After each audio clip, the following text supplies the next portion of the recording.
제가 잠시 설명을 드릴게요. 제가 대구가 본가고 어제 걱정이 돼서 대구에 좀 다녀왔습니다. 가는 길에 대구 중심지를 들려서 1시간 정도 실시간 방송을 켜고 대구 수성구 만촌내 거리에서 대구 시내 동성로로 해서 20대가 많이 찾는 거리 광코까지 다 둘러봤습니다. 돌아다니는 사람의 수가 확실히 많이 줄었어요. 특히 동성로나 광코 같은 곳은 정말 사람이 많이 찾는 곳이거든요. 근데 사람이 없어요. 상가에도 사람이 없습니다. 동성로나 광코는 대구 다운타운이고 정말 사람이 많은 곳이에요. 정말 차가 서행으로 움직여야 되고, 제가 대구에 20년 넘게 살았는데 처음 봤어요. 저희 아버지는 평생을 대구에서 살아오셨는데 처음 봤답니다. 그리고 저한테 하시는 얘기가 유령도시 같대요. 정확하게 유령도시라는 단어를 사용하셨어요. 네, 정말 심각한 것 같습니다. 오늘 제가 얘기 드릴 내용은 코로나 바이러스 관련 알아두시면 도움되실 정보를 얘기 드릴 텐데, 영상은 어제 제가 대구에서 찍은 영상으로 대체하면서 얘기를 드리도록 할게요. 국내에도 바이러스가 광범위하게 퍼지고 있습니다. 그래서 바이러스 관련 알아두면 좋을 정보들을 얘기 드리겠습니다. 본 영상의 모든 정보들은 각종 국내외 뉴스 기사들을 기반으로 한 정보이고, 관련 링크들은 모두 설명란에 있습니다. 하지만 기사로 작성되는 뉴스라고 하더라도 그 뉴스는 과장되거나 또는 가짜뉴스일 수도 있습니다. 현재까지 나오고 있는 모든 정보들은 전문가라고 칭하는 사람들의 입과 손에서 나온 정보들이지만, 그 정보들은 같은 주제라 하더라도 전문가마다 결과치가 상당히 상이한 경우가 많습니다. 바이러스에 대한 통계가 적어서 그럴 수도 있고, 전문가마다 또 해석을 달리 하겠죠. 극단적인 예를 하나 들자면, 어떤 전문가는 이 바이러스가 2월이 피크일 거라고 하고, 어떤 전문가는 바이러스가 통제가 안 될 경우 전 세계 인구의 3분의 2를 감염시킬 수 있다고도 했습니다. 물론 아주 극단적인 예를 제가 든 겁니다. 무엇을 믿을지 그리고 어떻게 대처할지는 모두 개인의 판단입니다. 그럼 시작하겠습니다. 첫 번째, 현재 국내 퍼지고 있는 바이러스는 전염성이 매우 강합니다. 오래 접촉하지 않아도 전염이 될 수 있는데, 예를 들면 택시 기사가 승객을 감염시킬 수 있습니다. 또한 감염된 사람에게 증상이 나타나기 전에 이 바이러스는 확산이 될 수 있습니다. 증상이 사라지더라도 이 바이러스는 양성으로 감지될 수 있고, 일부는 증상 없이도 감염될 수 있습니다. 이 바이러스는 인간이란 숙주가 없이도 종이, 플라스틱 또는 금속과 같은 물체 표면에 며칠 동안 생존할 수 있는데, 정확히 이 바이러스가 며칠 동안 생존할 수 있는지에 대한 테스트는 없지만, 유사한 바이러스 연구에 따르면 인간에게 전염이 될 수 있는 그 전염성은 최대 8일 동안 물체 표면에 남아있을 수 있다고 합니다. 그리고 동물에게만 퍼지는 일부 바이러스는 최대 28일 동안 생존할 수 있다고 합니다. 그래서 중국 공산당은 우한과 같은 대재앙의 지역에서 순환되는 집회들을 모두 폐기 준비하고 있다고 합니다. 두 번째, 양성과 음성을 판단하는 검사를 여러 번 하는 이유는 다나 바이오테크놀로지 수석과학자 인저우 제키에 따르면 핵산으로 폐렴을 검출하는 감도는 현재 30%에서 50%에 불과하다고.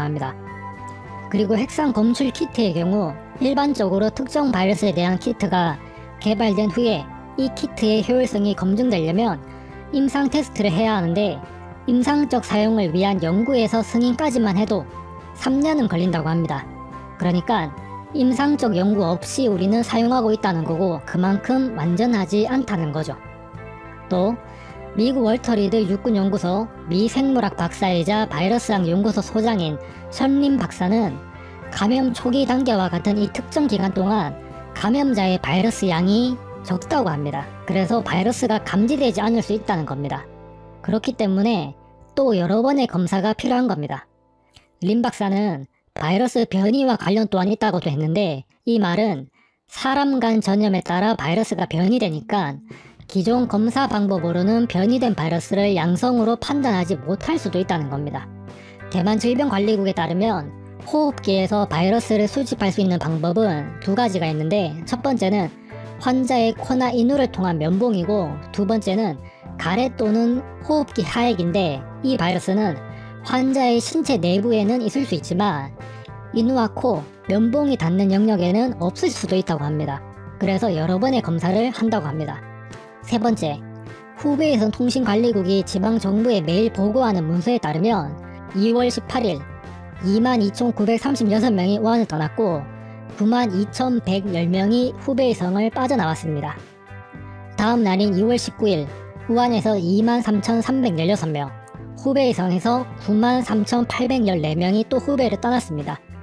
2월 4일부터 2월 19일까지 우한을 떠난 사람은 총 13만 519명, 후베이를 떠난 사람은 43만 3,340명입니다. 우한은 열차, 버스 등 대중교통 및 항공편 운항이 모두 중단이 되었고 모든 고속도로도 다 차단이 됐습니다. 중국 관영매체 신화통신에 따르면 의료용품 운송 트럭, 생활 필수품 운송 트럭, 물, 전기, 가스 등 지방정부의 공급 물자를 수송하는 차량만 시내로 진입할 수 있다고 합니다. 하지만 이런 제약 속에서도 사람들은 방법을 찾아서 우한시를 또 후베이성을 탈출했습니다. 그들의 최종 목적지는 탈출한 사람들만이 알 수 있겠죠. 방향은 티벳 방향으로 많이 갔다고 합니다. 네 번째, 의사협회 공고 9가지 사항이라고 찌라시가 많이 돌았는데 가짜뉴스라고 합니다. 이 같은 공고사항을 발표한 적이 없으며 내용 대부분이 의학적 근거가 없다고 했습니다. 중요한 건 뜨거운 물을 많이 마셔라인데 대한의사협회 김대하 의무의사는 바이러스가 열에 약한 것은 맞지만 뜨거운 물이나 찬물을 먹는다고 해서 체온이 달라지지는 않는다고 설명했습니다. 일반적으로 건강상식으로는 바람직한 행동이지만 치료나 예방에 특별히 도움이 된다고 볼 수는 없다고 했습니다. 반면 중국 호흡기 질환의 권위 전문가 종준사는 이 바이러스가 강력하고 전염성이 높으며 쉽게 심각해질 수 있다고 설명하면서 예방으로 사람들이 붐비는 곳으로 가지 말고 더 많이 먹고 영양을 보충하며 물을 많이 마시라고 했습니다. 뜨거운 물, 차가운 물이란 말은 없습니다. 단지 물을 많이 마시라고는 했습니다. 다섯 번째, 먼저 서론을 좀 깔고 얘기 드리겠습니다. 저는 무교입니다. 그리고 저는 한 번도 점을 봐본 적도 없습니다. 이 얘기는 서프라이즈에나 나올 수 있을 법한 얘기인데 이 얘기로 영상을 하나 만들려고 하다가 여기 다섯 번째에 놓도록 하겠습니다. 그냥 서프라이즈 보듯이 들어주시면 감사하겠습니다. 미국에 실비아 브라운이라는 유명한 예언가가 있습니다. 스스로 초자연적인 능력을 가지고 있다고 주장했던 여성입니다. 이 예언가는 미국 동부 허리케인 사담 후세인 체포를 예언해서 세계를 놀라게 한 적이 있는데 반면에 실종됐던 11살 소년이 사망했다고 했었는데 소년이 생존한 채로 발견되면서 또 의혹이 일기도 했습니다. 이 예언가는 자기 눈에만 보이는 영혼이 있고 그 영혼이 앞으로 일어날 일들을 예의해준다고 했었습니다. 이 예언가는 초능력과 정신에 대한 책을 많이 출판했는데 2008년 출간한 세상의 종말에 대한 예측이라는 책에 따르면 2020년경에 심각한 폐렴과 같은 질병이 전 세계에 퍼져서 폐와 기관지를 공격하고 현재까지 알려진 모든 치료법도 소용없을 것이라고 예언을 했습니다. 그리고 이 질병보다 더 당황스러운 건 이 질병은 발생하자마자 곧 사라질 것이다. 그리고 10년 후에 다시 나타나서 그 뒤 완전히 사라질 거라고 했습니다. 많은 질병이 있는데 심각한 폐렴과 기관지, 폐를 언급한 게 상당히 인상적이라서 얘기를 드립니다. 후아TV